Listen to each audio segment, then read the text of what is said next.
Hello and welcome to Between the Lines. I'm Shannon Bessie and I'm joined today by Tracy Abramson, Esther Hatch, and Sarah M. Eden.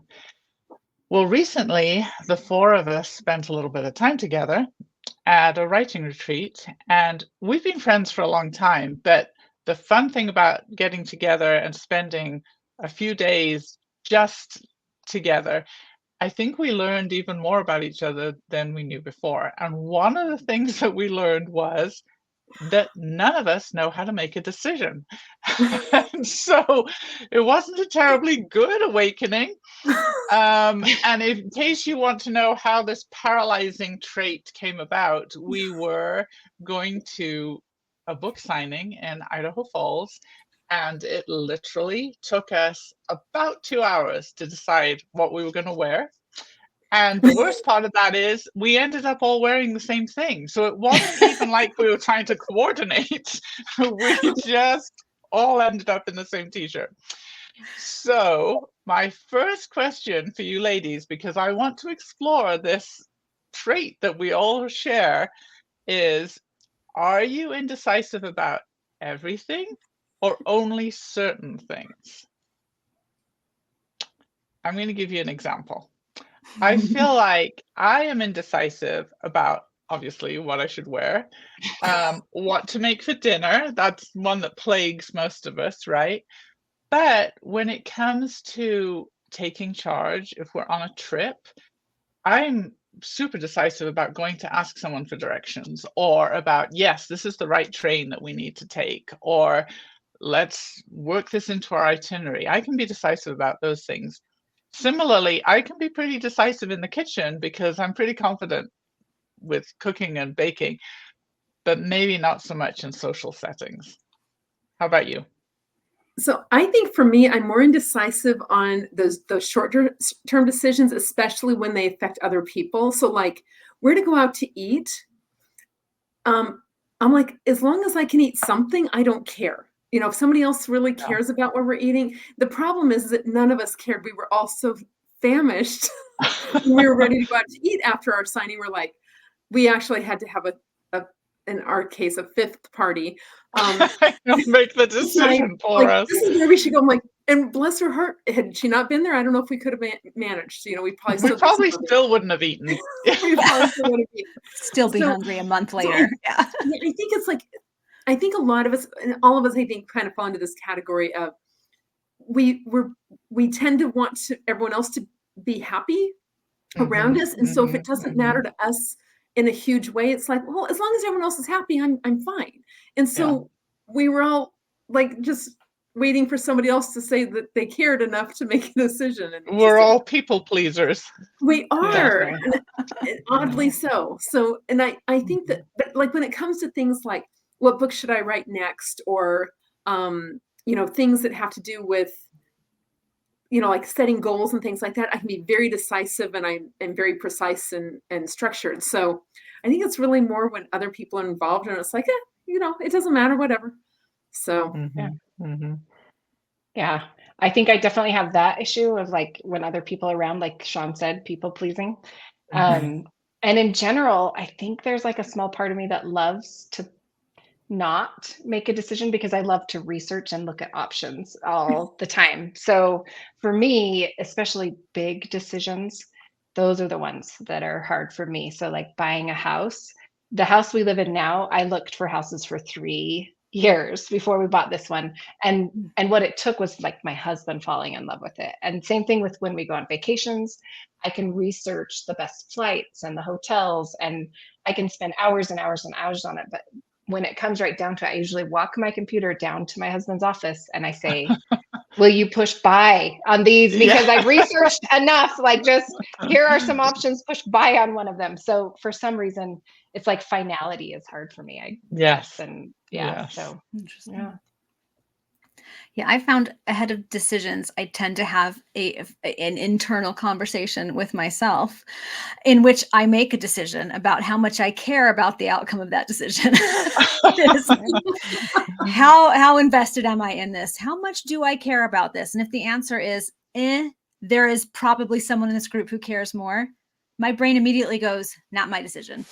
and steps back. And then I just kind of sit there. And so that tends to happen in things like, should we all match or should we just coordinate? I'm like, I'll wear whatever they tell me to wear. So not my decision. Or where should we go to eat? I can find something anywhere. I'm not craving anything specific. I don't care. Not my decision. So I'm kind of a self-designated Switzerland in far too many decision-making matters, and it can be a problem. So that's really what it is. Once I've decided there's probably someone who cares more than I do, then my brain is absolutely offline when it comes to decision making. So this is why we struggle together, is we are both Switzerland. Yes. Yeah. We can't all be Switzerland, guys. We can't all be Switzerland. I will say I made the decision on the shirts, guys. So Yes. You did. Yes. Esther you know. stepped up to the plate on that one. She really did. I mean, after Yeah. 2 hours of realizing, I think these guys really don't care. But like, I was finally like, okay, well, if, in that case, I can choose. Like, as long as Yeah. like Right. 100%, I know Yeah. you guys are all fine with whatever. So Right. yes, that works. That's man. really the key. So I guess I should ask, have you always been indecisive, each of you, or is this a relatively new phenomenon, or is it getting worse? Is it improving? I like Sarah's definition of Switzerland better than people pleaser a little bit. Me too. So like, I think I've always been that way of like, most of the time I don't care enough about a decision to like really push my opinion on anyone else. And I do want people around me to be happy. I guess that means I'm a people pleaser. Or you're like, a mother. Maybe we should do that.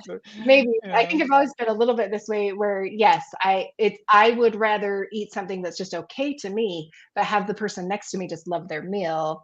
And therefore like that is still what I want. So like I think sometimes my husband are like, well, what do you want? I'm like, well, I want everyone to be happy. So therefore, someone else please make this decision for me.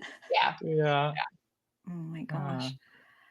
I think when I was younger, like a kid and a teenager, I tended to shy away from making decisions because I was afraid of making a bad decision and being judged for it, or making a decision that made other people unhappy. And while I wasn't necessarily a people pleaser to the depths of my soul, I didn't like the idea of causing people distress. And so I tend to shy away from it for those reasons. But I think now it tends to happen because of decision fatigue. Like as a mom, while my kids were still at home, you're making a bazillion decisions every single day. As a writer, you're making decisions for yourself, for your career, for your characters, for your plot. You know, there's so many decisions to be made that when one pops up that I am pretty sure I don't have to make, I super, super don't want to. So I think that has in many ways made some of my indecisiveness worse because I'm just so tired of making decisions. Right. Okay, ironically, I'm when I was younger, I was always the person who made all the decisions. Like, yes, every friend group needed that person who would just make the choice. If nobody could decide, it was me. We should do this. And I think I just was arrogant enough to think that I would have a good decision and people just fell in line with it. So I was like, okay, I'll just decide. But I think I've just become so much more flexible as I've gotten older that it's like, well, again, if it doesn't really matter to me, then I just don't care to make the decisions. And I think it's what Sarah said, like, it's easy to say, well, I don't care that much, so I'll let somebody who cares more to decide. But when it comes to things like travel, it's like, I've decided I'm going on a trip. All right, let me figure it out. Once the decision's made that I'm going to do something, I want to just get everything in line and get it taken care of. And then I don't have to worry about those decisions anymore, and I'll think about them later. So, of course, I don't research where I'm going until I'm probably on the flight, but that's a minor detail of a not researched personality. But what you said is interesting, though. I haven't thought about this before. I would say that we're all fairly organized. And so being indecisive doesn't spill into being disorganized. Well, with the possible exception of Esther. Thank you. Yes. I was like, do I interrupt? Your face interrupted, Esther. Okay, Esther, you're firmly in Switzerland. We'll move into one of the bordering European countries. But I feel like if I look back on my life, I would say I've always been happy to not be the person in charge, but I can also be in charge if I need to be. And so I think it kind of depends on the situation. And it's gone from maybe as a child not knowing what to do to not wanting to offer, to push somebody into a decision that they don't want to make. So I think the motivation for the indecision is a little bit different, what kind of drives it. Because I know when Tracy, Sarah, and I went to Wales, I obviously knew the area. I grew up there, but neither of them had been there before. And so that was a really hard balance between wanting them to be able to make a decision as to where they wanted to go and not force my opinion on them. But at the same time, for them, they didn't know what was there. And so you kind of got this teeter-totter thing going all the time, I think. But so that's one example, but do any of you have any experiences that you want to share where you feel like being indecisive either really helped you or hurt you? So I think the times it helps me, or I notice that it's helpful, is traveling with others. Like, as long as you have somebody who can make decisions and wants to, I think it's so fun to go on a trip and be like, entertain me.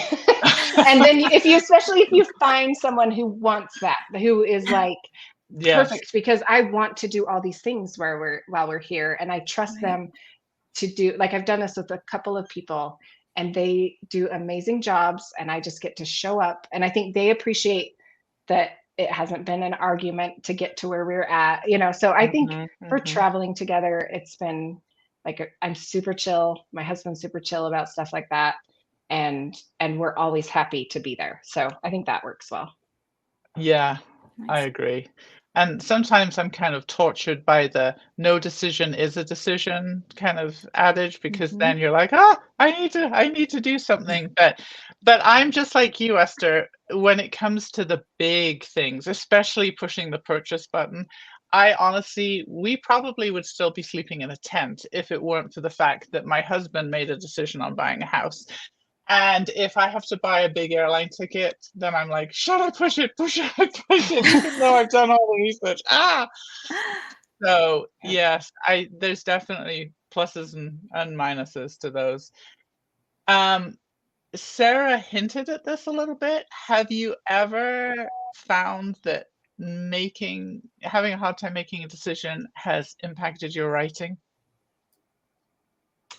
So with my writing, I feel like that's probably one area that I'm pretty good at making decisions. So that's funny that you say that.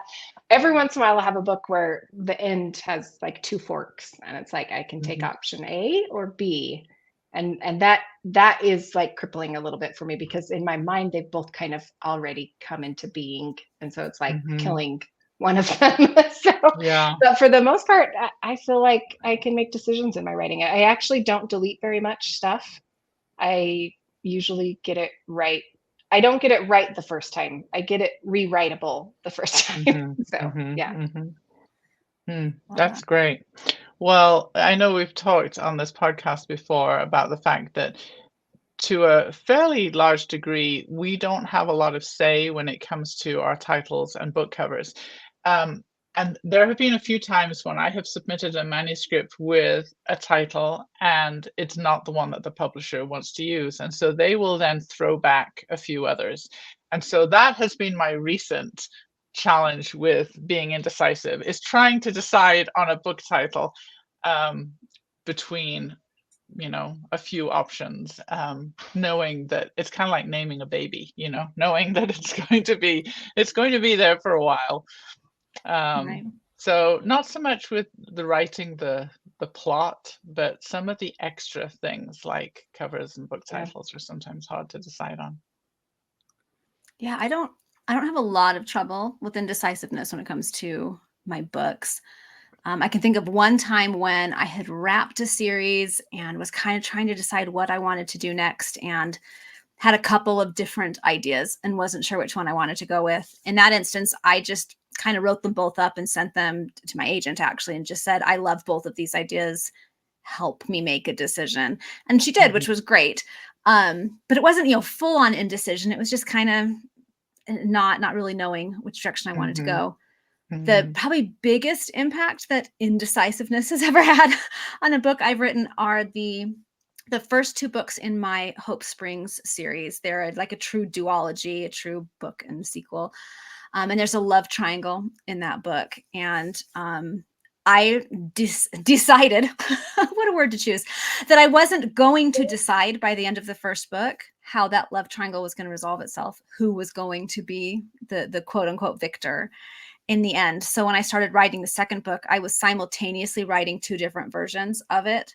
One that ended with Guy A being the one chosen in the end, and one ending with Guy B.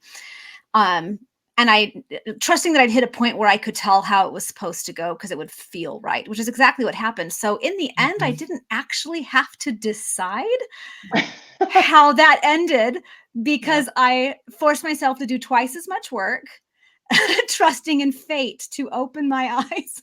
So Wow. my indecision made twice as much work for me, guys. So let that be a lesson to you all. Just make a decision. But then So your much easier. characters made the decision for you. They did. And I Yeah. think it ended up in the end was more authentic because it legitimately was what that character would decide. So Oh, that's great. Yeah. That's so good. I think for me, like this happens for every book because I have to wait for the characters to tell me what to do. Like Sarah's shaking her head. That it's like, because I don't have a plot in mind. Like right now, I was just saying before we started recording, I'm like, I have like 4,000 words left in a book. So that means I'm rolling into the climax and something needs to happen. I kind of have a general idea of what's going to happen, but I have no idea how it's going to happen. I don't know who's going to come out on top. Like I have no clue. So I think that the indecisiveness is like my daily life when it comes to my characters. Until they speak and say what's going to happen, I have no clue. So you're really within your comfort zone in the indecisive world. Apparently so. Well, I'm going to be super decisive right now and close this episode. Does it surprise you to learn that we all struggle to make decisions? What about you? Are you decisive or indecisive? Leave us a comment on our social media pages or on our YouTube channel, and then join us again for our next episode of Between the Lines.